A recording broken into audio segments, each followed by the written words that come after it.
Perfecto, ahí estamos. ¿Qué tal, gente? Bienvenidos y bienvenidas a todos a este pequeño webinar de fundamentos de lo que es la lógica de la programación. Bien, lo que vamos a ver justamente en este pequeño módulo del webinar es ayudarnos a comprender un poco los conceptos de qué significa la lógica en la programación. Bien, nosotros podemos pensar que programar es simplemente escribir líneas de código, ¿sí?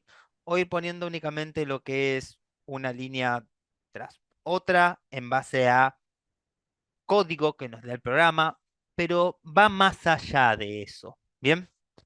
Todo atrás tiene una lógica, ¿sí?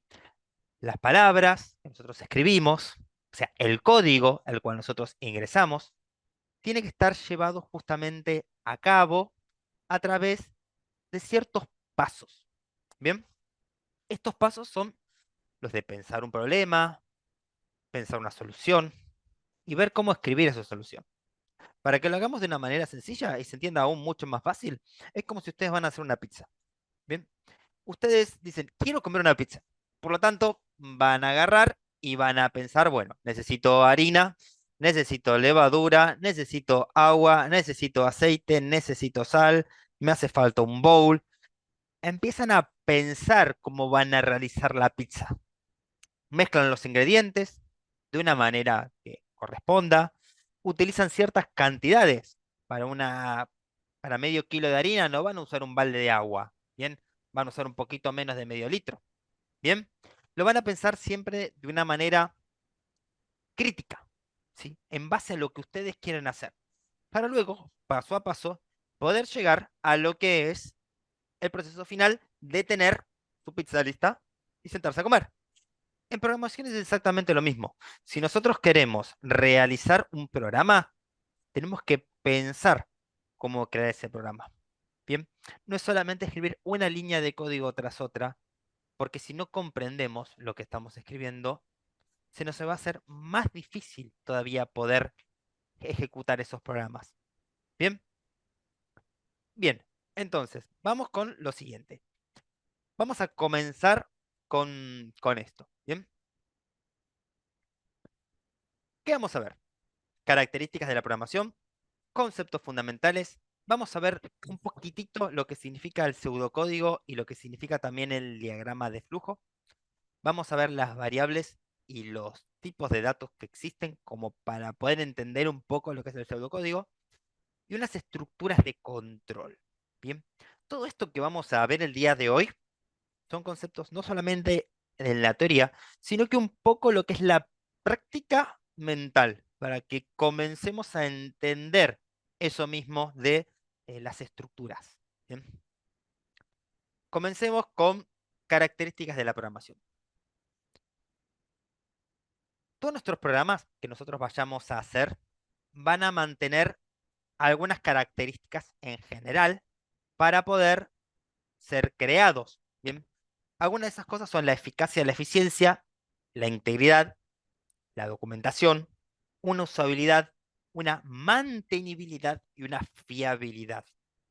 Bien, todas estas características conforman lo que es un programa robusto. Un programa que nosotros vamos a poder darle cualquier tipo de uso en el ámbito que nosotros precisemos usarlo y sabemos que nos van a dar resultados confiables. Bien, si vemos un poco lo que es el tema de los conceptos, vamos a hacerlo con cosas que tengamos en casa. Bien, ¿cómo aprendemos todos estos conceptos que estamos viendo acá de una manera fácil? Eficacia, eficiencia, integridad, documentación. Sencillo. Vayamos a los documentos y a las cosas de casa. Bien, vamos a tomar acá un anotador para poder sacarnos unos poquitos de apunte y poder marcar. Bien, primero, concepto de eficacia. ¿Qué significa? El programa debe cumplir con su tarea encomendada y necesaria para el usuario. Ejemplo sencillo, un abrelatas.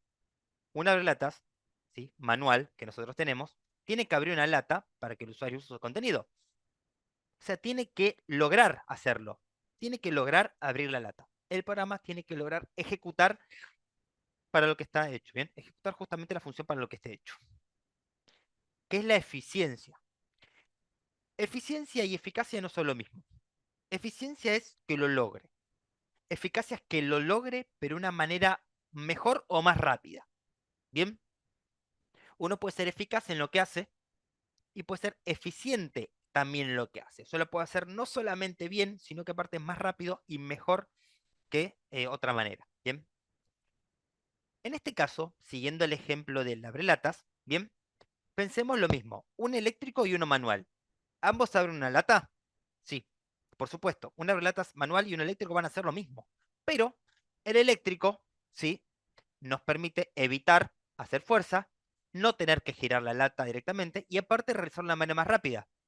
O sea, simplemente pegamos la lata al imán, tocamos un botón, corta la lata y está lista para usar. No ponemos nada de esfuerzo y además es mucho más rápido.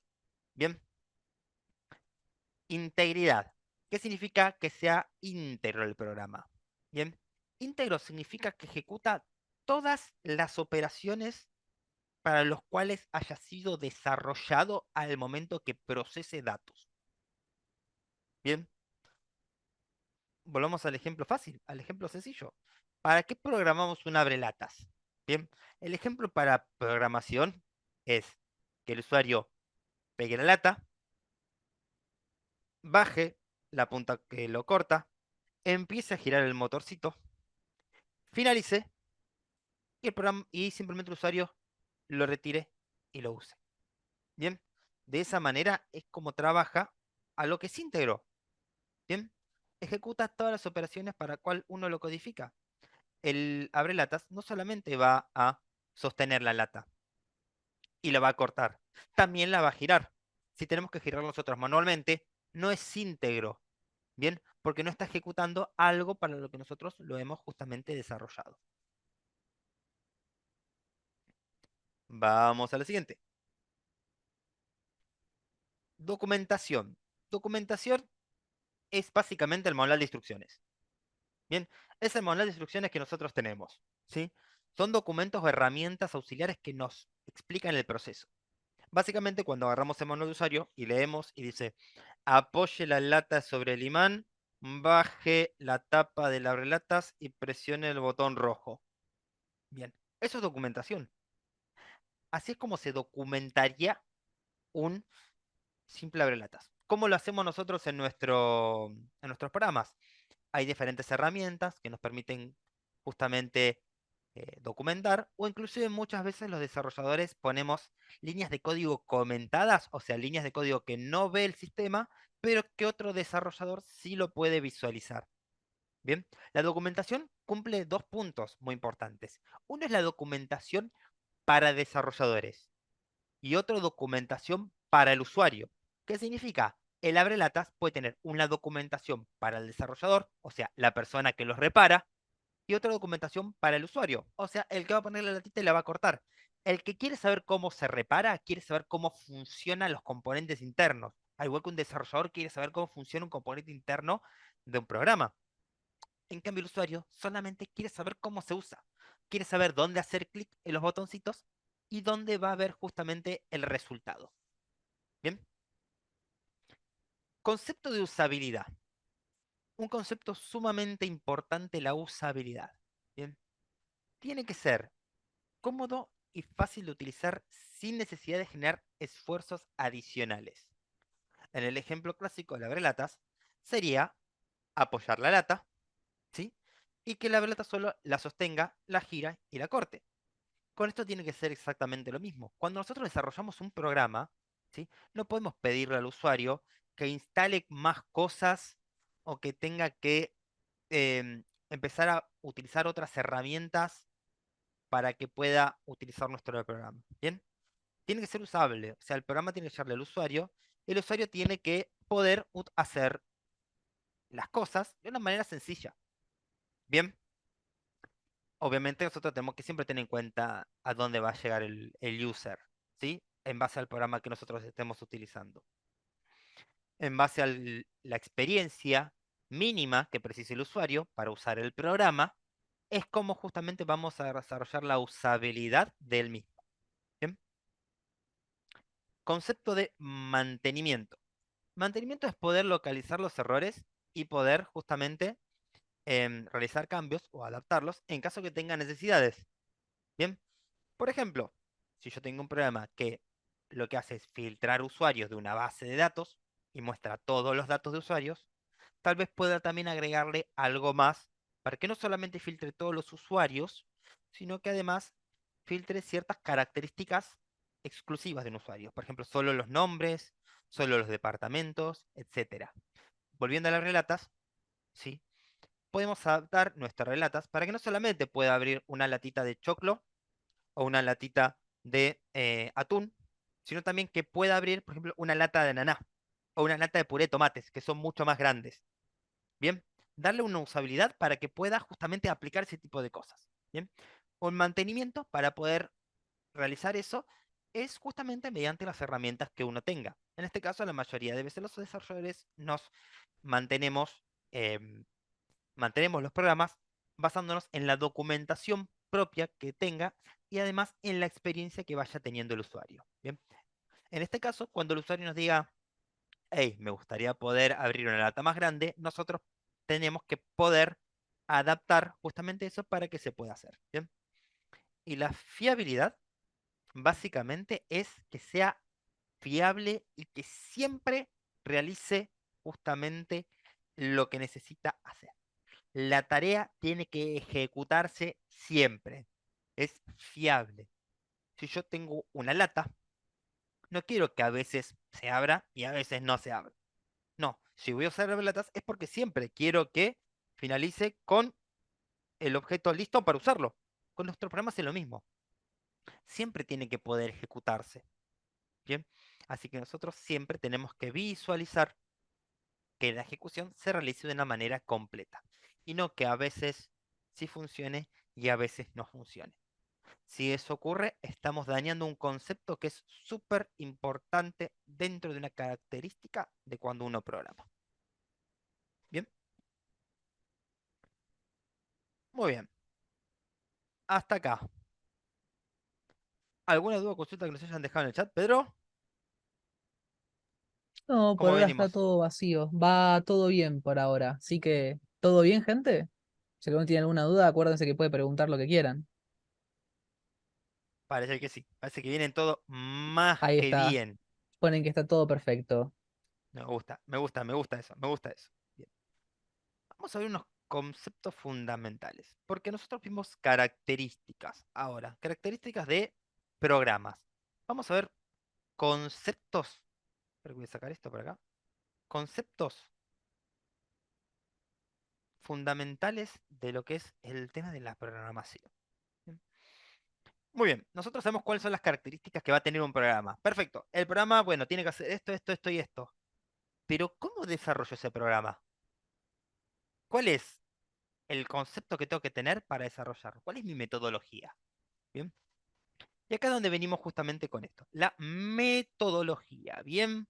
¿Cuál es la metodología que vamos a precisar para desarrollarlo el programa? Pues yo ya sé que quiero una lata que abra la lata, que me entre el contenido y todo. Bueno, ¿qué preciso? Bueno, ¿cómo lo tengo que armar? Necesito, bueno, plástico, necesito circuitos, necesito un imán para sostener la lata, necesito un motor que gire, necesito varias cosas. Eso es lo mismo con el programa y con el ciclo de desarrollo de el software o de simplemente un programa. Bien, nuestros ciclos son una serie de pasos lógicos y secuenciales. Van a seguir siempre un orden. Bien, van a seguir siempre ese mismo orden. Y ese orden tiene pensado una lógica para el paso siguiente.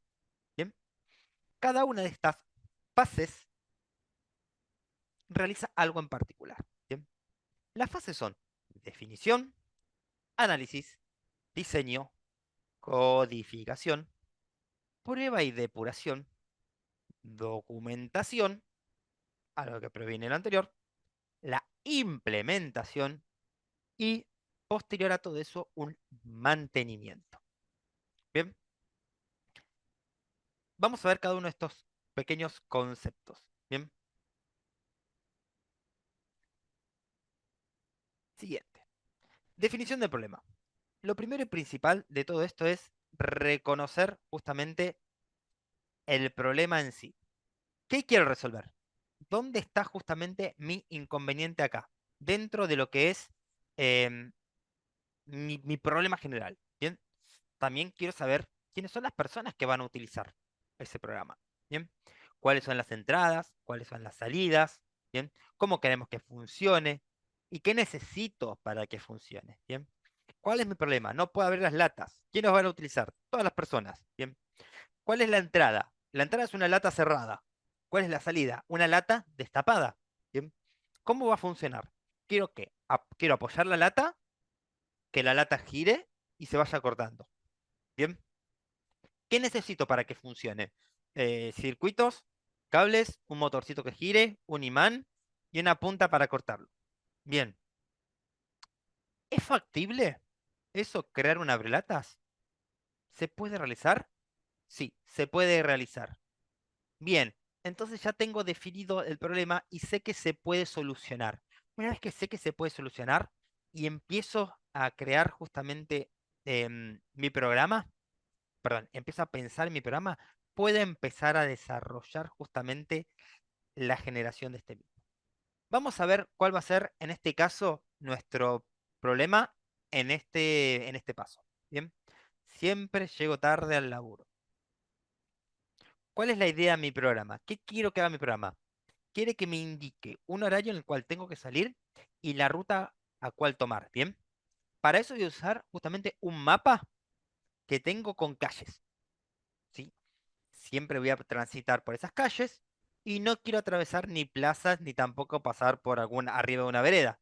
Bien, así que ya sé justamente cuál es mi problema, que siempre yo tardo en trabajo, y también sé cómo quiero que funcione. Bien, quiero pasar justamente, quiero salir horario, quiero tener una ruta, no quiero atravesar una plaza, ¿sí? No quiero subirme a través de la vereda para pasar por otro lado. Bien, así que ya sé cómo quiero utilizarlo. Muy bien. Siguiente. Analicemos el problema en sí. Análisis del problema. Es fijarse cuáles son cada uno de los detalles que va a tener que tener el programa para poder desarrollarle una solución la cual sea eficiente y principalmente eficaz. O sea, que cumpla. Bien, lo más importante, que cumpla. Bien, el ejemplo. Yo siempre llego tarde porque salgo tarde de casa, porque me encuentro con mucho tránsito, porque nunca sé cuánto demoro, porque me pierdo en las calles con diagonales. Bien, esos son todos mis problemas. Bien, siempre por H o por B termino teniendo un inconveniente y eso me hace llegar tarde. Bien, ¿puedo llegar a solucionar cómo no salir tarde de casa? Sí. ¿Puedo llegar a saber cómo no encontrarme con tránsito? Tengo aplicaciones que me lo permiten saber. Sí. No sé cuánto demoro. Bien, puedo tener algo que me indique cuánto demora normalmente el trayecto desde acá hasta allá. Bien. Me pierdo en las calles que tienen diagonales. Necesito que me vaya trazando cuál va a ser la ruta cual voy a transitar. Bien, así que empecemos a diseñar la solución. Bien, para diseñar nuestros algoritmos, nosotros tenemos que pensar que hay que indicarle justamente las instrucciones de lo que va a realizar. Bien, el programa por sí mismo no sabe qué hacer. Si yo le digo, bueno, mira, este es mi problema principal y por acá es donde yo debería continuar. Bien, todo programa requiere una entrada y que al final nos produzca una salida. Bien, tenemos que tener en cuenta que si un programa es muy grande, lo mejor es dividirlo en problemas más chiquitos. Bien, si mi problema general es que llego tarde y no quiero llegar más tarde, primero me tendría que resolver cómo hacer para no salir tarde de casa. Bien, que por ejemplo el programa a cierto horario me ponga una alarma que suene y me diga, hey, salí de casa porque voy a llegar tarde. Una parte solucionada, un pequeño subproblema solucionado. Después, ¿cómo elegir bien las calles? Bien, otro pequeño problema, que en este caso el programa lo que haga es determinar cuál es la ruta más rápida desde mi punto de salida hasta el punto de llegada. Bien, otro subproblemita desarmado y desarrollado. Todos esos subproblemas solucionados me van a generar que mi problema mayor, que es llegar tarde al trabajo, se solucione. Bien. Codificación. Muy bien, llegamos a la parte en la cual nosotros tenemos que meter mano al código. Acá vamos a empezar a codificar, porque ya logramos pensarlo. Fíjense, recién ahora vamos a empezar a escribir el programa. Bien, lo importante de la lógica, que primero hay que pensar qué vamos a escribir y cuál es la entrada, cuál es la salida, qué quiero que ejecute antes de empezar a meter mano adentro del código. Fíjense lo importante que es. ¿Bien? Y esto es muy importante por todos los pasos anteriores que pasamos hasta llegar a la codificación, porque no hay nada más frustrante, se los digo como programador, que escribir un código que no funciona. ¿Bien? Y no que no funciona porque no lo sabemos escribir, sino que no funciona porque nosotros no supimos cómo pensar en escribirlo. ¿Bien? Ahí es donde viene la importancia de la lógica. Así que ahora llegamos a la codificación. Dentro de la codificación, que es que consiste en ir escribiendo el código del programa que vayamos a utilizar, o sea, traducir nuestra lógica a un lenguaje de programación, ¿sí?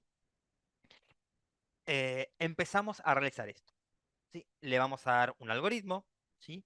Que lo que haga es que indique cuando, ¿sí? Cuando, por ejemplo, vamos a hacer una escritura acá simple, ¿sí?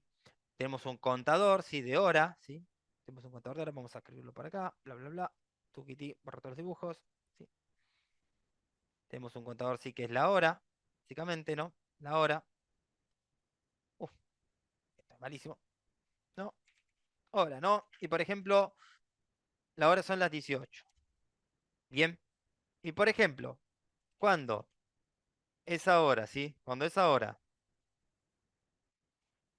falte 10 minutos para 18:30, que me ejecute una alarma, ¿sí? Ejecutar alarma. Entonces va a ir viendo la hora acá arriba. Y cuando sea 18:20, el programa va a ejecutar la alarma. Bien, básicamente eso es lo que querríamos que haga nuestro algoritmo de una manera ya escrita, por decirlo así, escrita, pero ya en un lenguaje de programación. O sea, pasamos la lógica al lenguaje en sí.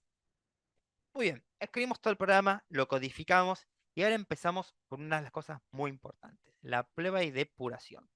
Bien, tal como indicamos, los programas siempre pueden tener errores. Bien, por lo tanto, antes de decir que un programa es eh, eficaz, debemos probarlo. Bien, depuración es el término que nosotros utilizamos para probar cada una de las anomalías que pueda llegar a tener, los bugs también, detectar, encontrar y corregir esos errores. Bien, por ejemplo, vamos a fijarnos con nuestro programa que nos lleva hacia nuestro trabajo, que nos indique justamente el indicador correctamente, que las calles que hayan elegido, ¿sí?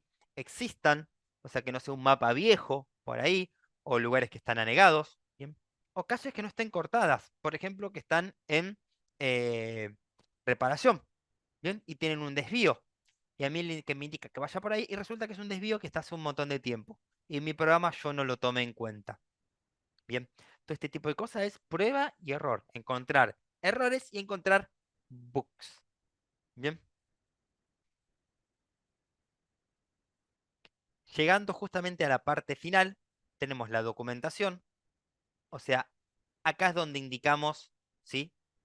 Cuál es el problema, cuál fue la solución que implementamos y cómo se está utilizando, ¿bien? Para esto se usa justamente la escritura de una manera clásica o se utilizan los pseudocódigos o diagramas de flujo, ¿bien? Que son unas cositas que vamos a ver en un ratito, ¿bien? ¿Por qué es tan fundamental la documentación? No solamente para que, como dijimos, que nos entiendan otros programadores, sino que también que nosotros también nos ayude a recordar qué fue lo que hicimos en ese momento. Bien, van a ver seguramente muchos de los memes que dicen, eh, cuando creé este código, solo Dios y yo sabíamos cómo funcionaba. Ahora, en este momento, solo Dios sabe cómo funciona. Eso es justamente un problema de documentación. Bien, si no documentamos lo que son nuestros programas, nos va a pasar justamente eso. Y la documentación a veces es un poco engorrosa, si bien todos los programadores lo sabemos, pero es muy necesario. Bien, muy bien, documentamos, el programa está aprobado, logramos depurarlo, vamos a implementarlo. Bien, una vez que ya está probado, revisado, mejorado y se puede usar con eficacia, o sea, se puede utilizar y cumple con lo que se pide, está terminado y listo para entregarlo. Bien. Por ejemplo, el programa le entregamos lo que indicaría justamente lo que es la salida de su casa y qué ruta tomar para no tener el problema de tránsito o perderse. Bien, todo eso va a ser nuestro programa. Bien, mantenimiento. El mantenimiento es post implementación y es algo eterno, básicamente. ¿Vieron que, por ejemplo, sale una versión nueva de Instagram, de Facebook, de YouTube, de lo que sea? Esos son mantenimientos, son cosas nuevas que van agregando. El programa ya se implementó, ya está en uso, todos usamos WhatsApp, ¿sí? Yo uso WhatsApp desde el año 2009, si no me equivoco, o por ahí, más o menos, 2009, 2010. Em, WhatsApp, cuando salió, sus primeras funcionalidades eran muy básicas y muy pocos tenían WhatsApp también. Ahora, WhatsApp tiene un millón de cosas más. Audio de voz, sí. Espera, audio de voz, sí, sí, obviamente.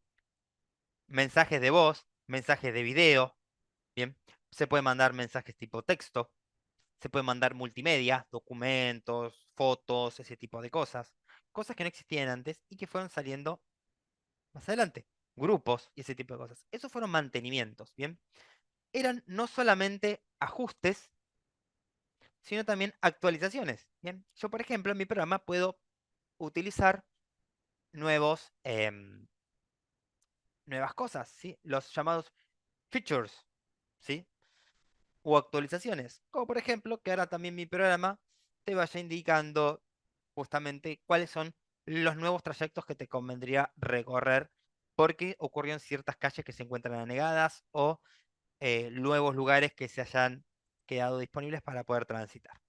Bien, acá llegamos, sí, hasta acá llegamos a todo lo que es los fundamentos de la generación de un programa. Bien.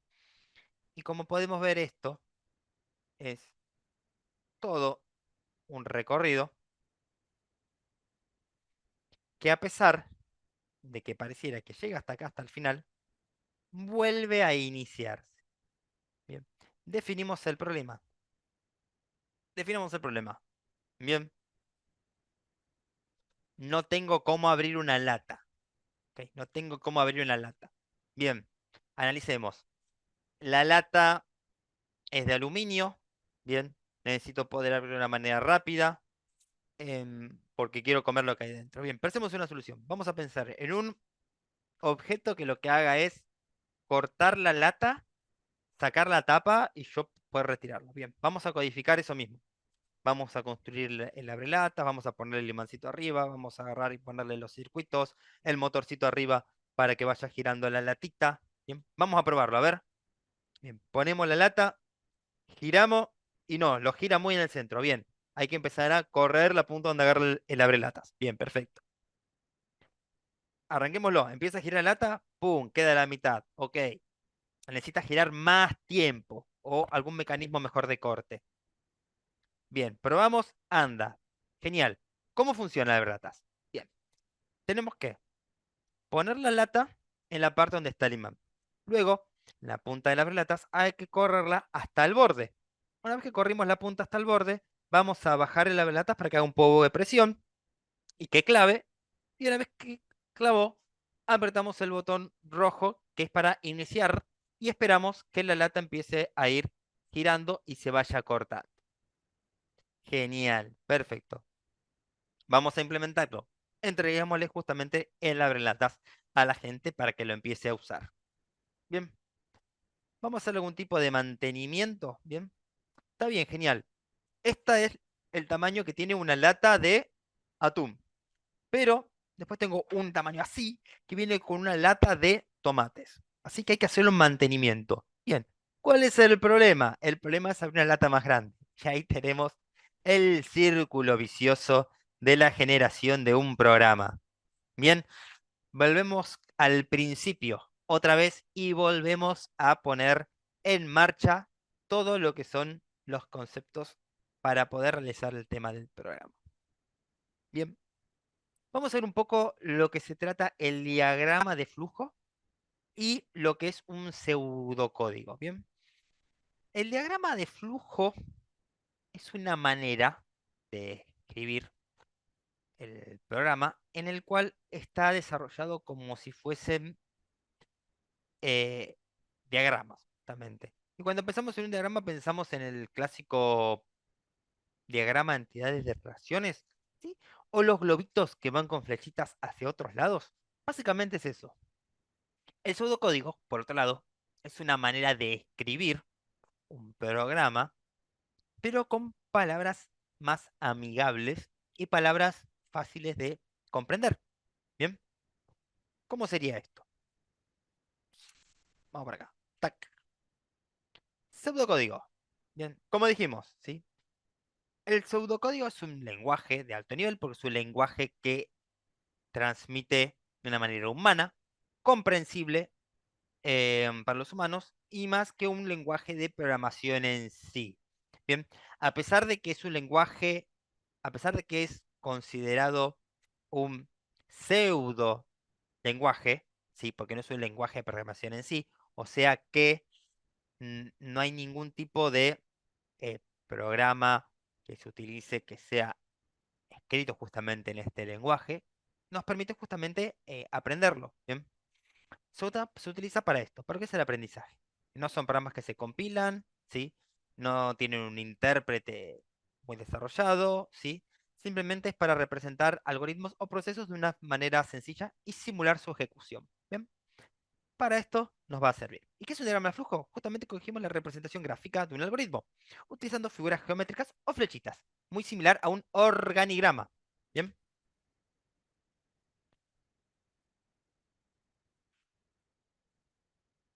Acá hay unos ejemplitos de un pseudocódigo, ¿sí? Y un diagrama de flujos. Ambos, ambos hacen exactamente lo mismo. Primero, lo que hacen es, vamos a ir a un marcador. Primero, a ver si puedo marcar con esto acá. Marcador. Bien acá. No, el marcador no me gustó. Vamos a borrar todo. Vamos a usar el lapicito común.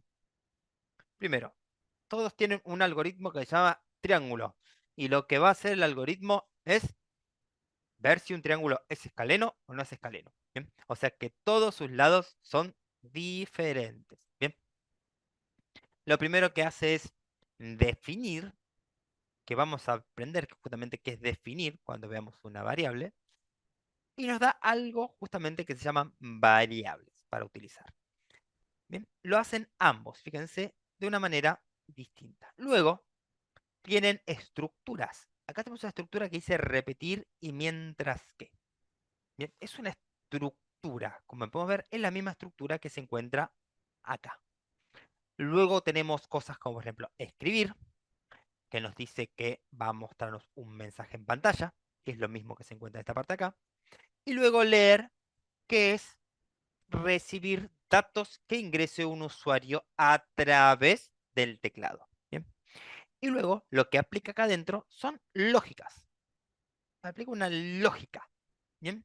Para fijarse si los tres lados son diferentes y entonces decirnos que el triángulo es escaleno. Y si no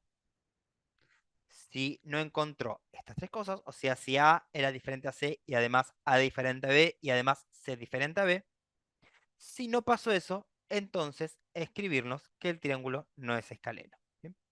Y después darnos posibilidad de repetir sí o no el proceso. Bien, tal como podemos ver acá. Bien. Ahora vamos a ver un poco el tema de los ejemplos de escribirlo en pseudocódigo o escribirlo en diagrama de flujo. Lo importante es que sepamos que este tipo de cosas nos sirve como aprendizaje. ¿Bien? Y una manera más sencilla de también escribir nosotros mismos cómo queremos que funcione el programa. ¿Bien? Muy bien. Uy, para el otro lado. Vamos a ver lo que es una variable y un tipo, como estamos viendo acá. Yo recién les mencioné que esto eran variables, y que esto eran tipos de variables. Bien, seguramente ya hay mucha gente que conoce este tipo de conceptos, variables y tipos, pero vamos para los que quieren reconocer justamente lo que es. ¿Qué es una variable? Vamos a ir a la definición más técnica posible. Una variable es un espacio de almacenamiento en la memoria en el cual se almacena un dato. Bien, ok, más despacio cerebrito, vamos con la parte sencilla. Imaginémonos justamente, con un ejemplo de la vida cotidiana, que una variable es una caja. Bien, usamos una caja, por ejemplo, para guardar los juguetes que tienen los chicos. Cada variable, ¿sí? Se define, o sea, se le asigna un nombre. Por ejemplo, una variable puede llamarse nombre, puede llamarse name, y contener dentro un dato que es Sebastián. Bien, o una variable también, volviendo al ejemplo cotidiano, puede ser una caja que tiene una etiqueta, ¿sí? La etiqueta que dice, por ejemplo, peluches. ¿Y qué sabemos que va a haber ahí dentro? Va a haber peluches, ¿sí? Un osito, una ranita, un monito, lo que sea. Una X de bloques, que van a estar todos los bloquecitos de Lego. Muñecos, que van a estar los muñecos de G.I. Joe, los de Barbie, los de Pokémon, los que sea. Y lápices, que van a ser lápices de colores. Entonces, una variable es una caja que tiene un nombre asignado en el cual adentro tiene un contenido. Bien, esa justamente definición nos permite siempre recordar cuál es el contenido que tiene dentro. Bien, por lo tanto, cuando nosotros declaramos una variable, le asignamos una etiquetita y luego dentro ponemos un contenido.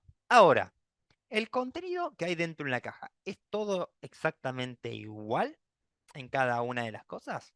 No, el contenido puede ser distinto porque los artículos pueden ser también distintos. Supongamos que en nosotros tenemos la caja que se llama plastilina. Adentro vamos a encontrar masas. Bien, van a encontrar masas. Otra caja se llama peluches. Adentro van a encontrar muñecos de peluche hechos de, por ejemplo, no sé, de lana, bien, o de algodón, lo que sea. En la caja que tiene muñecos, van a encontrar muñecos de plástico, tal vez, o muñecos de goma. Van a encontrar cosas de diferentes materiales y cosas distintas. O sea, las cajas pueden almacenar diferente tipo de contenido, ¿bien? Eso mismo, ese tipo de contenido, es el tipo de dato que a veces nosotros almacenamos, ¿bien? Al igual que podemos almacenar diferentes tipos de artículos, podemos almacenar diferentes tipos de datos. Los datos suelen nombrarse de la siguiente manera. Suelen haber datos enteros o reales, o sea, datos del tipo número, en el cual un dato entero representa un valor numérico sin decimales, ya sea positivo o negativo. Bien, la diferencia entre el entero y el real es que el real tiene decimales, como 6.5, 8.2, 3,14. Bien, entonces, datos entero y real son datos de tipo numéricos. Bien. Luego tenemos datos de tipo carácter, o sea, datos que corresponden a valores alfanuméricos y a otros caracteres conocidos. Por ejemplo, R barra 2000 barra arroba. Tenemos letras alfabéticos, tenemos caracteres e inclusive acá adentro también tenemos un número dentro de todos nuestros caracteres. Bien. Y por último tenemos datos del tipo booleano. Un dato del tipo booleano es un dato que puede ser considerado o verdadero o falso. ¿Qué significa? Que va a responder a un contenido lógico, verdad o mentira. ¿Bien? No va a representar un dato en sí, no va a representar un nombre, no va a representar un número, va a representar un tipo de lógica. Bien, veamos lo siguiente.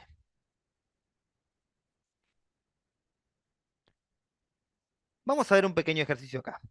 ¿Bien? Vamos a determinar qué tipo de variable pertenece cada una de estas expresiones. Bien, empecemos con la principal. Nombre y apellido, Juan Carlos Malva. ¿Qué tipo de dato tenemos acá? Tenemos un dato del tipo caracteres. Estos datos de tipo caracteres también se llaman en muchos lenguajes de programación strings, bien, o cadena de caracteres.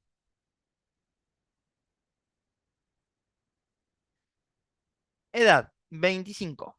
¿Qué tipo de dato tenemos acá? Tenemos un dato del tipo numérico. Y no solamente es numérico, también es de tipo entero. Bien. Altura, 1,78. También tenemos un dato que es del tipo numérico. Y en este caso, perdón, en este caso, ¿de qué tipo de dato es? Tipo decimal. Bien. Estos datos decimales también se los conoce en muchos lados como datos del tipo float. Bien. Al igual que estos datos, los numéricos enteros se los conocen como integers. Peso. En este caso, peso. ¿Qué parece ser? Por cómo está escrito acá. Parecería ser un dato tipo entero, ¿verdad? Pero el peso puede ser también que sea flotante. Puede pesar 82 kilos 500 gramos. Sí, podría pesar eso, justamente. El numérico del tipo decimal, o sea, un tipo float, puede contener como decimal final un cero. O sea, podría ser 82,0. Que esto es un dato del tipo float, es un dato del tipo decimal. Bien, siendo un dato decimal, podemos ponerle un cero al final, como para que quede el número redondo, justamente. Bueno, dirección, fondo de bikini 2588. Tenemos un pedazo que es un string y un pedazo que es un número entero. Pero tenemos que recordar que siempre que utilizamos un dato que contenga alfabéticos junto con numéricos, es un dato del tipo carácter. Es un dato del tipo string. Bien, por más que se encuentren dos datos dentro juntos, o incluso que los separe una coma, es una cadena de caracteres. Es un bloque, ¿sí?, de información. Fondo de bikini 2588 es un bloque de información. Si fuese fondo de bikini, por un lado, y altura 2588 podrían ser dos datos diferentes, el cual fondo de bikini es carácter y 2588 podría ser un número. Bien. Por último tenemos el de es casado y se estudia, que como podemos ver acá son datos del tipo verdadero o falso, son booleanos.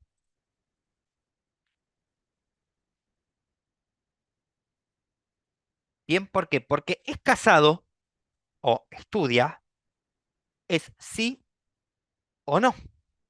Bien. Y ese sí o no son los únicos dos alternativas que existen. ¿Sí?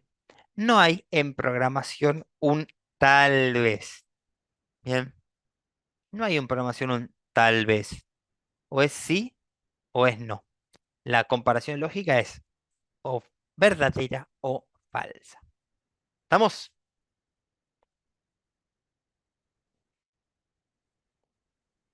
Muy bien. Bien. Acá estamos justamente con lo que nosotros estábamos hablando recién. Bien. Los tipos de datos que nosotros vimos, según los diferentes lenguajes de programación, podemos encontrarlos con diferentes nombres.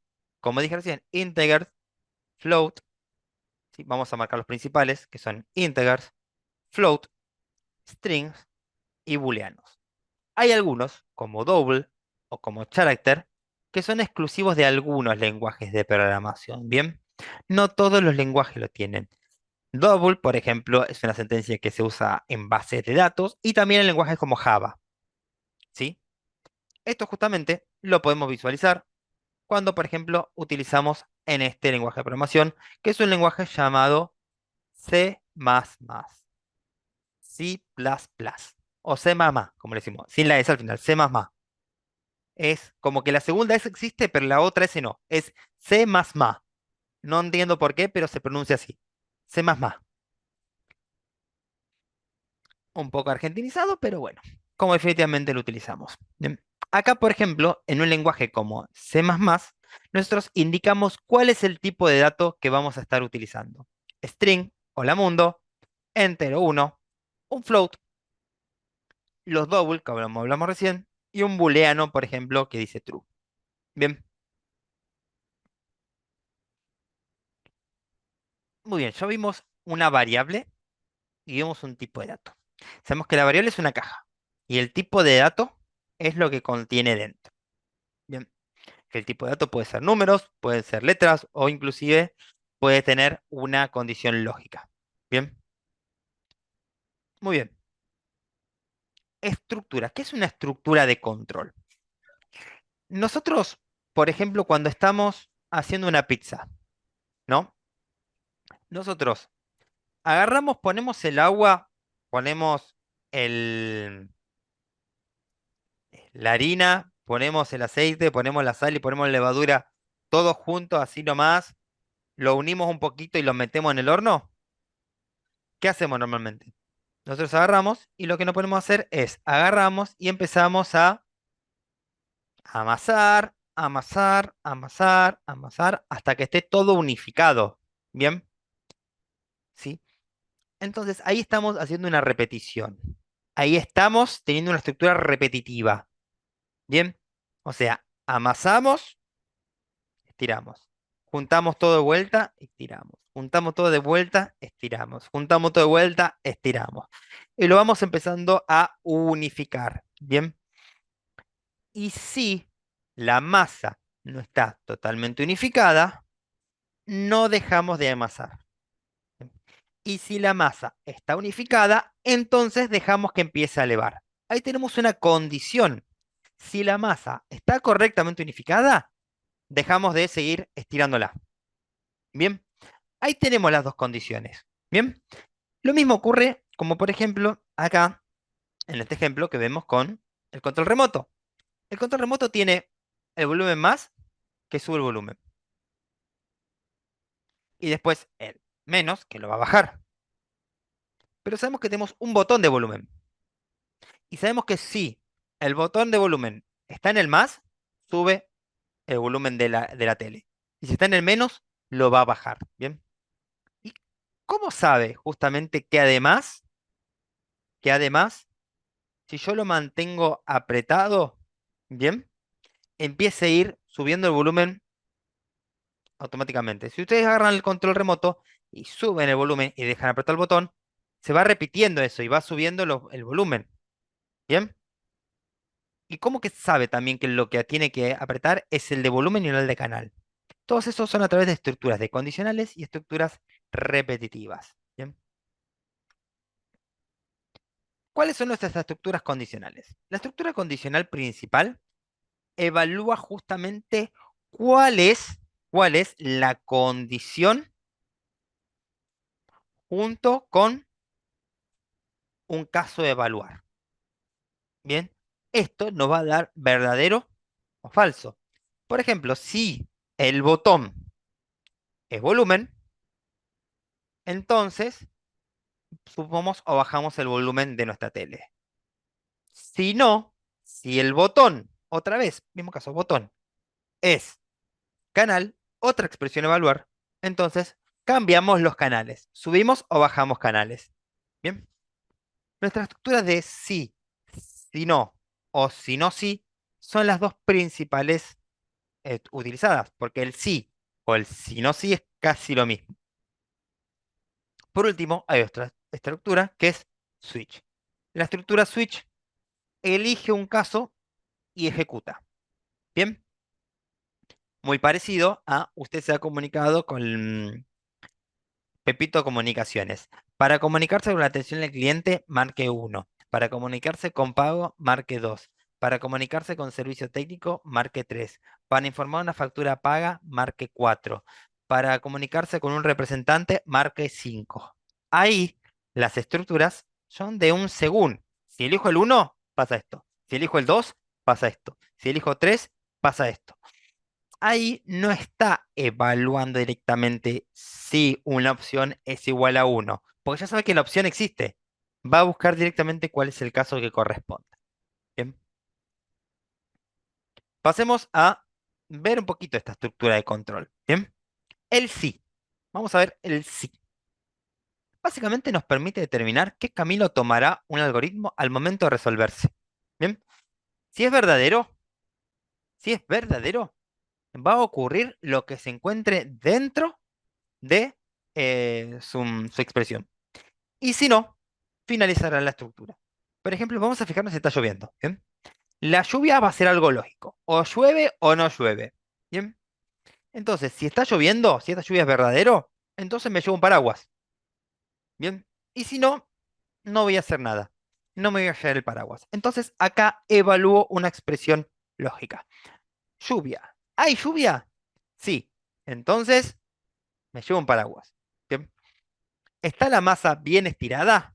Sí. Entonces, vamos con eso. ¿Bien? Vamos a dejarla elevar. O sea, sé qué voy a hacer, pero también, si sé que tengo que salir con paraguas y sé que tengo que seguir estirando la masa, ¿qué pasa si tengo que evaluar otra expresión? Bien. Por ejemplo, en este caso, puedo utilizar el si no, que sí también es denominado else. Bien. Acá no lo dije, pero en la anterior es denominado if, esta estructura. If, que significa sí, básicamente. Bien, el si no, ¿qué es lo que nos permite?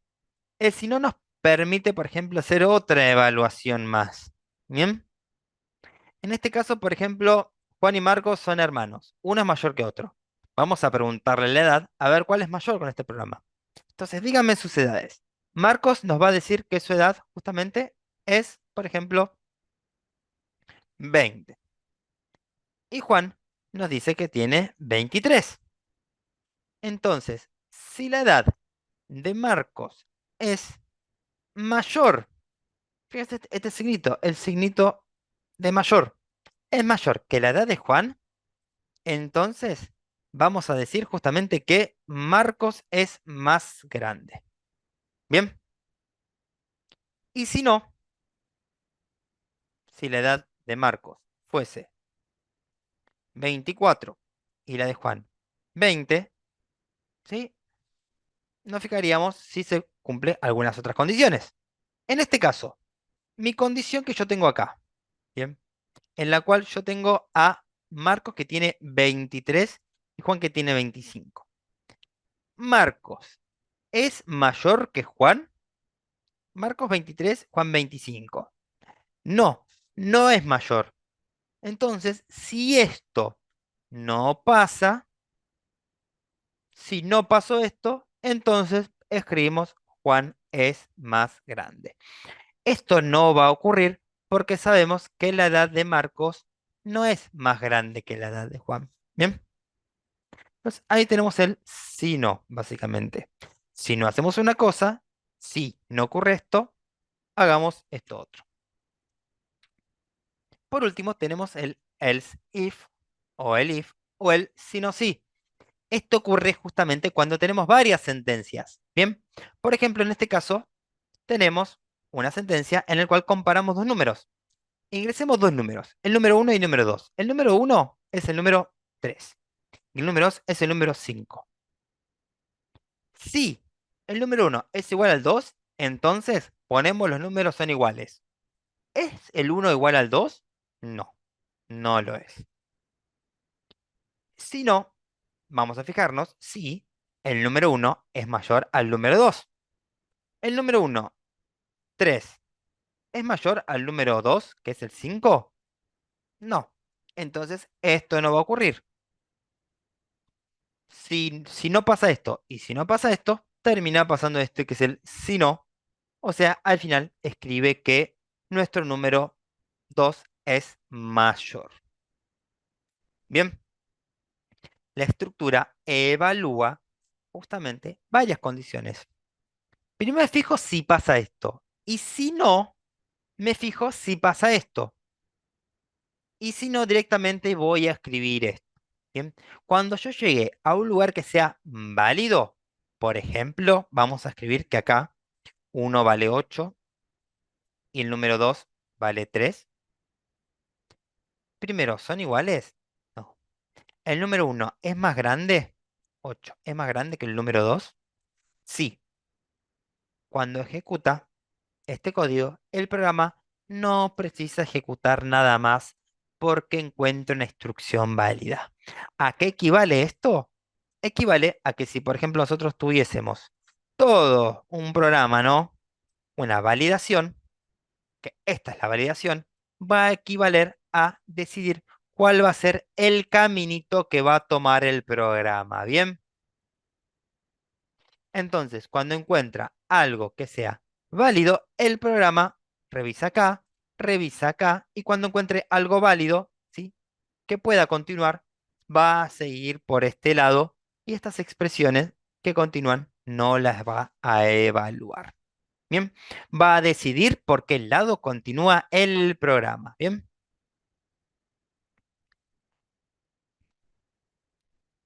por último tenemos la última estructura de control, el switch. En este caso, el switch lo que va a evaluar justamente es una variable. Bien, en este caso, según el dato que nosotros le pidamos, lo que va a hacer es buscarlo. Y según el número que ingrese, es lo que va a ejecutar. Bien, entonces si elige un 3, va a ir acá al 3 y va a ejecutar esta parte de código. Si no, si elige, por ejemplo, el número 2, el usuario elige el 2, va a ejecutar esta porción que tiene acá de código. Bien, el switch es también utilizado en muchos lenguajes de operación, como por ejemplo JavaScript, se utiliza switch, y otros lenguajes no son tan utilizados como Python. Python tiene el match, ¿sí? Que permite justamente hacer algo como esto, pero no está tan utilizado como se utiliza justamente en JavaScript, ¿bien? O en otros lenguajes, Java también, etcétera. En este caso, nosotros nos fijamos que vamos directo a un tipo em, de dato, ¿bien? Según lo que haya ingresado acá arriba el usuario, ¿bien? No evaluamos expresiones, como hacíamos antes, sino que directamente nos fijamos cuál es el valor que haya escrito el usuario. Bien, muy bien. ¿Cómo venimos hasta ahí con eso? ¿Cómo viene la gente por ahí? ¿10 puntos? Me alegro, excelente. Vamos a ver el tema de nuestras estructuras repetitivas o bucles. Bien, ¿cómo pensar con un bucle? Los bucles son justamente estructuras que repiten constantemente porciones de código. Las más utilizadas son el for, el while, y hay otras como do while y for each que se utilizan en algunos lenguajes de programación. Bien, por ejemplo, el do while y el for each son utilizados en Java, JavaScript también, porque son propios de esos lenguajes. Bien, bien. Vamos a ver los dos principales, que son el para, el mientras y también, ¿por qué no un poquito del repetir? Bien, empecemos con el para o for. Esta estructura lo que va a hacer es repetir una sección de código, ¿bien? Hasta que una condición se cumpla. Bien, por ejemplo, un contador que se incremente de uno en uno hasta llegar al número 10. Entonces, lo que vamos a hacer es, justamente, vamos a definir que para un número que comienza siendo uno, ¿sí? Y que llegue hasta 10, quiero que hagas lo siguiente. Quiero que escribas el número, la palabra número, el string número, y el numerito que corresponda acá arriba. Entonces, ¿qué es lo que está haciendo? Está escribiendo el número uno, número 2, número 3, número 4, así sucesivamente. ¿Bien? 5, 6, 7, 8, 9, hasta el 10. O sea, para un número que empiece en uno hasta que llegue al 10, voy a ejecutar lo siguiente. Bien. Estructura mientras. Bien. Esto es muy similar a repeticiones con el for. La diferencia es que nosotros no sabemos bien cuándo va a terminar. Sabemos que se va a repetir, pero en este caso lo que va a utilizar es justamente un caso de corte. Bien. No va a utilizar lo que es un incremento, sino que va a utilizar un caso de cortes. Por ejemplo, en este caso, yo le pido al usuario que ingrese un número. ¿Bien? Y el usuario, por ejemplo, ingresa el número 10. Y ahora, mientras ese número sea menor o igual a 100, voy a agarrar y multiplicar ese número por 2. Bien, entonces esto me va a dar 20.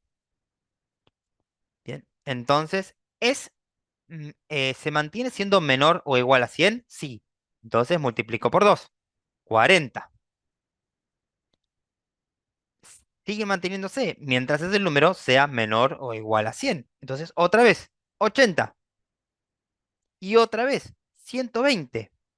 160, digo, perdón. 160. Bien, 80 por 2, 120. Estamos bien, ¿eh? 160. Ahora, ¿ese número es menor o igual a 100? No, no es menor o igual a 100. Por lo tanto, esto no se ejecuta más. ¿Cuántas veces ejecuté yo acá el código? A ver, se ejecutó. Empezó siendo 10, ¿verdad? Empezó siendo el número 10. Entonces se ejecutó una, dos, tres, cuatro veces. Y si hubiese sido el 2 en lugar del 10, se ejecutó una, dos, tres, cuatro, cinco, seis veces. No se ejecutó cuatro. Por lo tanto, yo no sé cuántas veces tengo que decirle que se ejecute. Lo que hago es le doy una condición para que se termine de ejecutar solo al momento que ya no se cumpla más. Bien, cuando no se cumple más, que el número sea menor o igual a 100, no ejecuta más el código. Bien,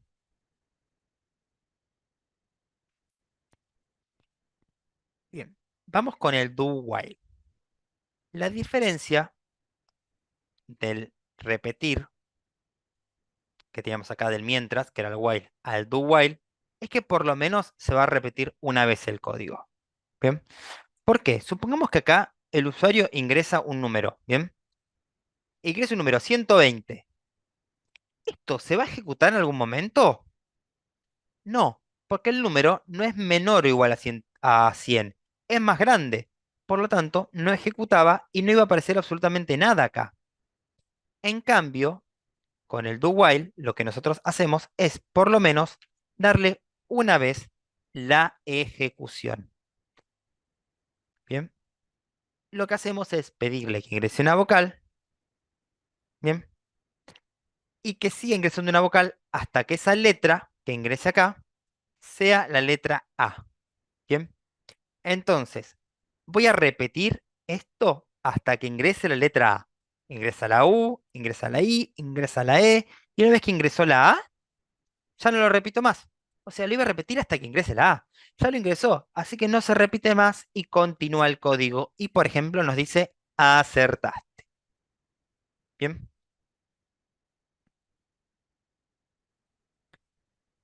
bien. Vimos un poquito de estructuras condicionales, o sea, lo que son condicionales y lo que son estructuras repetitivas, los bucles.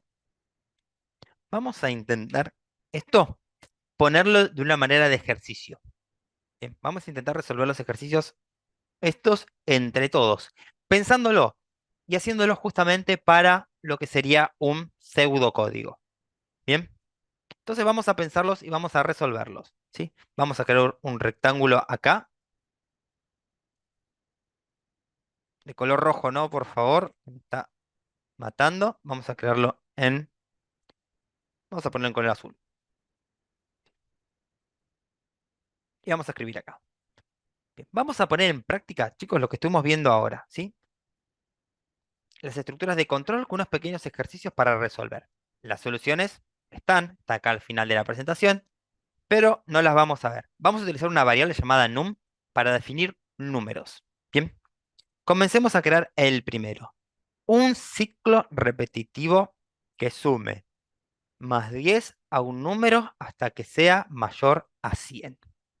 Bien, entonces, un ciclo repetitivo. Voy a poder usar un while o un do while. Bien, vamos a poner un while. Bien, un mientras que. Entonces voy a tener un número. Bien, mi número va a ser, por ejemplo, el 16.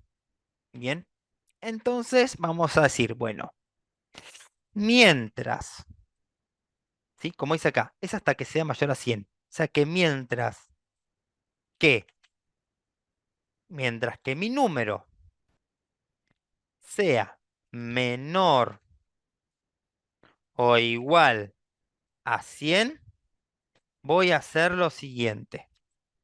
A ese número, ¿sí? Voy a agarrar y voy a sumarle lo que valga ese número más 10. Bien, ahí estamos. O sea, mientras que mi número sea menor o igual a 100, a ese número le voy a sumar lo que valga más 10. Bien, ¿cómo podría ser con el otro? Con un repetir. Repetir número, ¿sí? Y le vamos a sumar más 10 hasta que ese número sea mayor a 100. ¿Bien? Ahí lo tenemos justamente hecho con las dos partes. Es un ciclo repetitivo, ¿bien? Son dos ciclos distintos, ¿bien? Que se repiten mientras que el número sea mayor o igual a 100. Qué horrible que quedan esos colores. ¿Se puede cambiar esto? A ver. Ahí está.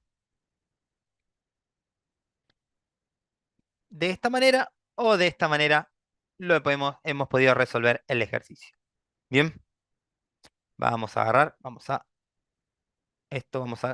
liquidarlo. Adiós. Esto también y esto también. Y vamos a ir al otro ejercicio que pusimos. Bien, pusimos otro ejercicio más, que nos dice un ciclo repetitivo, que le pregunta al usuario un número del 1 al 10 y si el usuario acierta, muestra felicidades. El número que debe acertar es el número 6. Bien, así que nosotros vamos a tener un número secreto. Número secreto que va a ser el 6. Bien, y vamos a hacer lo siguiente, vamos a repetir lo siguiente. Repetir al usuario que le vamos a escribir en pantalla que nos diga, ¿sí? Que adivine el número secreto. Vamos a estirar un poquito más esto. Y vamos a leer el número arriesgado por el usuario, ¿bien? ¿Y qué vamos a hacer? Vamos a repetir esto de que adivine el número secreto. Me faltan unas comillas acá. Que adivine el número secreto, ¿sí? Hasta que, justamente, o repetir esto, mientras que también puede hacerse y escribirse, ¿sí? Mientras que el número arriesgado por el usuario sea diferente, que esto se escribe de esta manera, mientras que el número arriesgado sea diferente al número secreto. Bien, lo pensamos de una manera lógica. Le vamos a decir que adivine el número secreto, ¿sí? Mientras que el número que haya arriesgado sea diferente al número secreto. Porque una vez que ya lo adivine, que nos diga 6, ya está, gano. Bien, muy bien. Ejercicio número 2 resuelto. Vamos al ejercicio 3.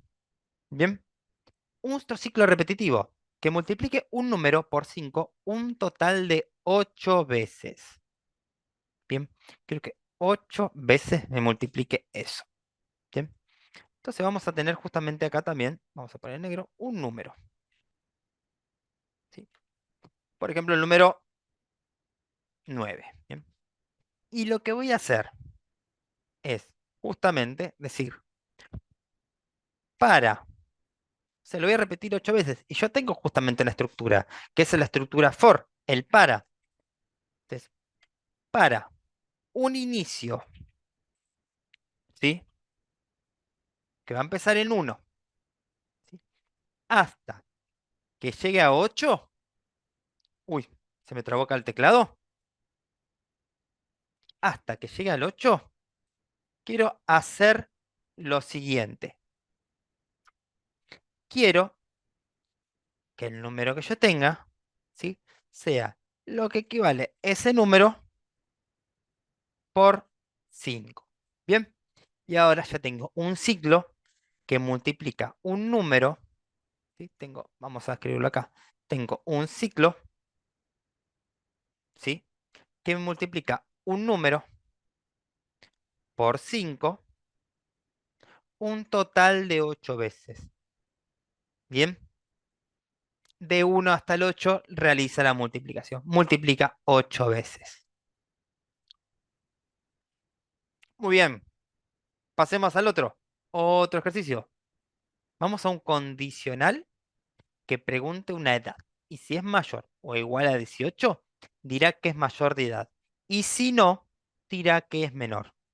Entonces, vamos justamente a preguntarle la edad. Primero vamos a escribirle que díganos su edad. Primero le escribimos esto. Y vamos a leer justamente ese número de edad, ¿no? Vamos a leer esa edad que nos diga el usuario. Y vamos a guardarla en una variable llamada edad. Bien, esa variable, justamente llamada edad, vamos a fijarnos si edad es mayor o igual a 18. Entonces le vamos a escribir que es mayor de edad. Y si no, ¿sí? Vamos a escribir que es menor de edad. Bien, ahí también, pensado con lógica, usando pseudocódigo, logramos escribir el programa. Bien, esto mismo que nosotros escribimos acá, luego lo podemos trasladar a cualquier lenguaje de programación, porque estamos trabajando eso, la lógica. Yo no lo sé escribir en ningún lenguaje de programación acá. Lo escribí en un pseudocódigo, en algo que nos ayuda a aprender cómo desarrollar los programas. Bien, y vamos con el último ejercicio. Último ejercicio, que es un condicional que entregue justamente al usuario la capital del país que elija. Bien, entonces le preguntamos al usuario, le decimos que escriba, ¿sí? Le ponemos a escribir, que elija un número de país. Bien, bien. Y nosotros con este número de país tenemos, por ejemplo, el 1, que es Alemania, el 2, segundo, siempre Francia, y tercero, Estados Unidos. Bien,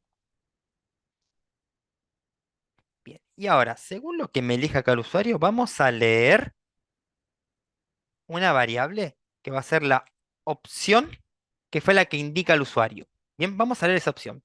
Y según la opción, vamos a hacer lo siguiente. Si fue uno, vamos a escribirle, ¿sí? O sea, va a entregar la capital. Capital de Alemania, Berlín. Si eligió el 2, le vamos a escribir la capital del segundo, París. Y si elige justamente el 3, vamos a escribir Washington. Bien, según la opción que haya elegido el usuario, vamos a saber qué hacer. Si escribir. Si es la opción uno, pero según la opción, perdón, esto vamos a ponerlo ahí. Según la opción, si es la uno, vamos a escribir esto. Si es la 2, escribimos esto. Y si es la 3, escribimos esto. Bien. Y ahí tenemos también resuelto el otro ejercicio. Bien. Y ya resolvimos acá en clase, fíjense qué manera tan sencilla, todos los ejercicios. Estas resoluciones, además de estar en el video, también las tenemos en nuestro cosa, en esta presentación. Bien. Si les interesa justamente hacer más ejercicios de este tipo para mejorar su lógica, tenemos justamente una página en la cual hay muchos ejercicios de este tipo. Ejercicios para trabajar lo que es la lógica de la programación. Bien, acá tenemos obviamente algunas de las resoluciones muy parecidas a las que nosotros hicimos. Bien, que es la idea de cómo tenemos que escribir el programa. Bien, así que bueno chicos, espero que hayamos aprendido mucho en este webinar. Muchas gracias a todos. Éxitos. Los esperamos, obviamente, a todo el que quiera unirse a lo que es el tema de la academia en cualquiera de nuestros cursos que estamos brindando. Bien, les voy a dejar una frase de reflexión que es de todo programador, que como todo programador necesitábamos dinero para tener una buena vida, así que decidimos ser programadores y por ese motivo ahora no tenemos vida. Cosas que pasan de elegir una carrera. Bien.